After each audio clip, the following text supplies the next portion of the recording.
हिमानी नैथानी और मेरे साथ मेरी सहयोगी अनामिका पांडे भी इस वक्त यही ग्राउंड पर मौजूद हैं। विजय चौक पर इस वक्त हम लोग मौजूद हैं और बात एक बार फिर से अविश्वास प्रस्ताव नो कॉन्फिडेंस मोशन की ही कर रहे हैं, जिस पर कल से चर्चा शुरू हो चुकी है। आज फिर जब एक बार सदन की कार्यवाही शुरू होगी, ये देखना होगा कि कल जिस तरह से हमने वार प्रतिवार यहाँ पर देखा, जिस तरह से शब्दों के बाण दोनों तरफ से छेड़े जा रहे थे, छोड़े जा रहे थे, आज देखना दिलचस्प रहेगा कि आज क्या कुछ रहेगा। लेकिन उससे पहले अनामिका, जो प्रदर्शन है बीजेपी का, वो विपक्ष के खिलाफ शुरू हो चुका है और इस प्रदर्शन के बीच लगातार भारतीय जनता पार्टी जब प्रदर्शन करे वो तस्वीर दिखाएंगे हिमानी। लेकिन जो मेहमान हमारे साथ जुड़े हैं, पहले परिचय करा दूं आपका। सिद्धार्थ यादव बीजेपी से हमारे साथ जुड़े हुए हैं, मलूक नागर साहब हैं बीएसपी से एमपी हमारे साथ जुड़े हैं और संजीव झा आम आदमी पार्टी से हमारे साथ जुड़े हैं। आप सभी लोगों का बहुत बहुत स्वागत है। लेकिन सबसे पहले बात इस वक्त की बड़ी खबर की करते हैं। संसद परिसर में बीजेपी सांसदों का प्रदर्शन जारी, जैसा कि मैंने भी बताया अभी कि संसद परिसर में बीजेपी सांसदों का प्रदर्शन जारी है। गांधी प्रतिमा के सामने बीजेपी प्रदर्शन कर रही है। भारतीय जनता पार्टी के कार्यकर्ता नेता हिमानी वहीं पर मौजूद हैं, प्रदर्शन कर रहे हैं और नाराजगी विपक्ष के खिलाफ है। बिल्कुल, देखिए जिस तरह से कल दरअसल बीजेपी संसदीय दल की बैठक हुई थी और उसमें जिस तरह की रणनीति जो है वो तैयार की गई थी, आह्वान जो प्रधानमंत्री नरेंद्र मोदी द्वारा किया गया था, आखिरी बॉल पर छक्का मारने की बात कही गई थी। न केवल इतना बल्कि भ्रष्टाचार क्विट इंडिया, परिवारवाद क्विट इंडिया, तुष्टीकरण क्विट इंडिया, ये वो आह्वान किया गया था। क्या कुछ प्रतिक्रियाएं इस पर आ रही है, पहले आपको ये सुनवाते हैं। 40 में आजादी के रूप में मिल गया।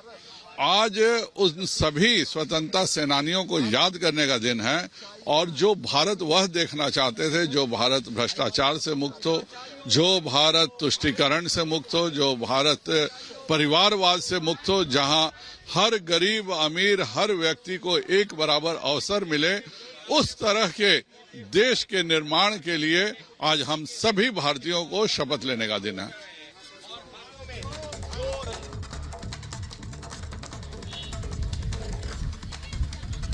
तो तस्वीरें लगातार हम दिखा रहे हैं, अनामिका, प्रतिक्रियाएं जो हैं वो भी दरअसल आनी यहाँ पर शुरू हो गई और बीजेपी ने जिस तरह से कल ये कहा था कि कल से यानी कि आज से 9 अगस्त से वो मुहिम जो है, एक अभियान जो है वो शुरू कर दिया जाएगा और उसी के कहे मुताबिक वो अभियान शुरू हो चुका है। और चर्चा को हम बढ़ाते हैं आगे। हमारे साथ मेहमान जो जुड़े हुए हैं उनसे परिचय आपका करा ही चुके हैं। सबसे पहले सिद्धार्थ जी, सवाल आपसे, क्योंकि लगातार आप लोगों पर सवाल उठ रहे हैं, उंगलियां आप पर उठ रही है, वहीं आपके ही कार्यकर्ता धरना दे रहे हैं, प्रदर्शन कर रहे हैं, कह रहे हैं वंशवाद के खिलाफ क्विट इंडिया मूवमेंट।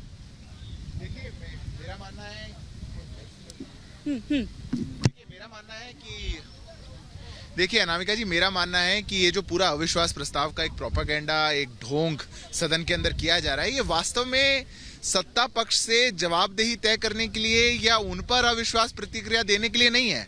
ये तो विपक्ष आपस में ही अपना विश्वास टटोल रहा है कि हम लोग कितने साथ हैं, हमारे साथ हैं कि नहीं है, और उसके लिए सदन के 3 दिन बर्बाद करना, लगातार पूरे सत्र में कोई चर्चा नहीं होने देना, किसी बिल पर कोई सार्थक चर्चा ना होना। इतने महत्वपूर्ण बिल आए, मीडिएशन का बिल आया, बायोडाइवर्सिटी का बिल आया, इतने बिल आए और उस पर कोई चर्चा सत्र नहीं चाहता और फिर अंत में एक प्रोपेगेंडा किया कि हम मणिपुर पर चर्चा चाहते हैं, इसलिए हम अविश्वास प्रस्ताव लेकर आ रहे हैं। पर मेरा प्रश्न बस इतना है कि कल अविश्वास प्रस्ताव पर चर्चा शुरू हुई और ये तो मणिपुर के लिए था, तो जितने विपक्षी सांसदों ने बोला उनका टाइम आप कैलकुलेट करिए कि उन्होंने कितनी देर मणिपुर पे बोला।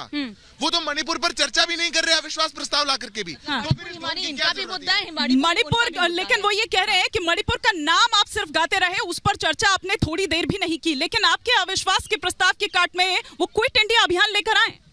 देखिए, बड़ा आश्चर्य है, भारतीय जनता पार्टी 9 साल से सत्ता में है लेकिन अभी भी वो विपक्ष के तौर पर काम कर रही है। तुम सरकार में हो, काम करो, प्रदर्शन तुम कर रहे हो, तो मैं देश जनता से कहना चाहता हूँ ये विपक्ष में ही ठीक काम करते हैं, इनको विपक्ष में बैठना चाहिए। एक बात। दूसरी बात, आप एक बात समझिए कि लगातार डे 1 से मणिपुर की बात हो रही है और सब ने ये कहा कि इस पर पूरे दिन का बिजनेस को सस्पेंड करके चर्चा कीजिए ताकि एक मैसेज जाए मणिपुर में कि पूरा देश मणिपुर के लोगों के साथ खड़ा है। और उस पर प्रधानमंत्री जी ने क्या कहा, कड़ी कार्रवाई करेंगे। पूरे सदन में पूरे 1 महीने में केवल 20 सेकंड के लिए मणिपुर पर प्रधानमंत्री बोलते हैं। कड़ी कार्रवाई की बात, कार्रवाई किस पे होता है? जो सदन में मणिपुर पे चर्चा करने की मांग करता है। कार्रवाई किस पे होता है? जो वीडियो अपलोड करता है, कार्रवाई उस पे होता है।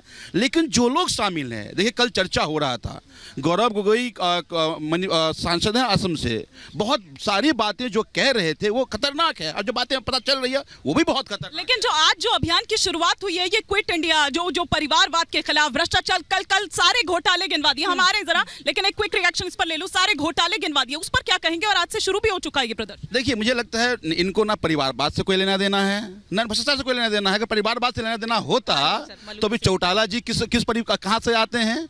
ये जो चिराग पासवान जी कहाँ से आते हैं? भाई मांझी जी कहाँ से आते हैं? ये उपेंद्र कुशवाहा कहाँ से आते हैं? आपको परिवारवाद से कोई लेना देना नहीं है। सर, वो तो ये कह रहे हैं कि हम ये नहीं कहते हैं कि आईएएस का बेटा आईएएस नहीं बन सकता। हम कह रहे हैं कि वो कह रहे हैं कि हम तो ये कहते हैं कि हम वंशवाद को आगे नहीं बढ़ने देना चाहते हैं। वो तो ये एक रिएक्शन ले लेते हैं, एक रिएक्शन। देखिए तक है कि नहीं है, बता दीजिए। परिवारवाद और भ्रष्टाचार और तुष्टीकरण, ये तो अच्छी बात है। जहाँ तक बात खुद बीजेपी के अंदर की है, जितना हम बीजेपी में हमारे लोग जानने वाले हैं, यार दोस्त हैं, एमपी काफ़ी, उनमें 100 के करीब पूरे देश में लोग ऐसे हैं, या तो घर में कोई बेटा एमएलए है या चेयरमैन डिस्ट्रिक्ट बोर्ड है और पिताजी एमपी लड़ना चाहते हैं, पिताजी एमपी हैं तो एमएलए लड़ाना चाहते हैं। तो अंदर खुद बीजेपी में ये बात तय हुई है, जो सुनने में आया है कि एक परिवार से 2 को टिकट नहीं देंगे। तो जो अपनी पार्टी में देश के लिए ये कर रहे हैं या और ज़्यादा क्षमताएं लोगों की अलग अलग जगह से निकल के आए, अगर वो परिवारवाद की बात करते हैं तो फिर तो ठीक कर रहे हैं। लेकिन परिवारवाद तो सपा में भी है, बसपा में भी कहीं ना कहीं है। मान रहे, देखिए वो मान रहे हैं, वो मान रहे, स्वीकार कर रहे हैं। नहीं, मैं कह रहा हूं कि प्रधानमंत्री और भारतीय जनता जब परिवारवाद की बात करती है, तो जब आप परिवारवाद के साथ बीजेपी में भी है। मनोज जी, आप ही की बात पर नहीं, प्लीज मेरी बात। अच्छा ठीक है, आप कंप्लीट कर लीजिए। बीजेपी में भी है, और अगर कोई परिवारवाद की बात करती है तो करती है कोई सी पार्टी, तो कांग्रेस ये क्यों सोचती है कि ये केवल एक ही परिवार के बारे में बात कर रही है? ये तो पूरे देश में 500 से ज्यादा परिवार हैं जहाँ 2-2 लोग हैं। देखिए, मेरा ये कहना है कि अगर आप कहते हैं कि परिवारवाद के मैं खिलाफ हूं, तो आपको चौटाला के साथ नहीं होना चाहिए, आपको रामविलास पासवान से नहीं होना चाहिए, आपको मांझी जी के पास नहीं होना चाहिए, आप उपेंद्र कुशवाहा के साथ नहीं होना चाहिए, आप अनुप्रिया पटेल के साथ नहीं होना चाहिए, तो मैं मानूंगा कि आप परिवारवाद के खिलाफ हैं। तो आप तो परिवारवाद को गले लगा रहे हो। दूसरे परिवारवाद है रही भ्रष्टाचार की बात।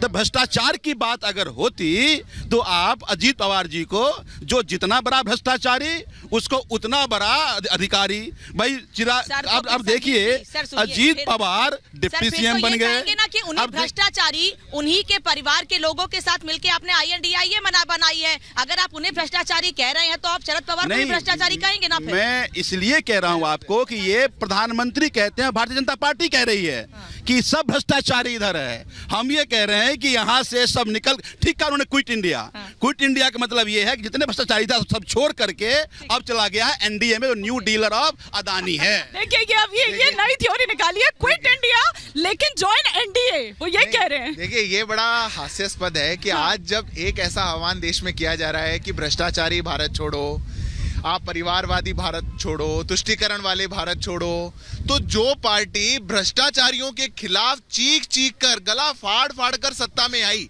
जो ये कहती आई सोनिया गांधी को 2 दिन के लिए जेल में डाल दो, सब कुछ सच्चाई बाहर निकल जाएगी। सब लोगों के लिए ऐसा बोलती है। मैं आपको माफी के साथ रोक रही हूं सिद्धार्थ, मैं आप अपनी बात कंप्लीट करिएगा, लेकिन जरा हमारे एग्जीक्यूटिव एडिटर ऐश्वर्या कपूर मलुक नागर जी से क्या कुछ बात कर रहे हैं, जरा ये आपको सुनवाते हैं।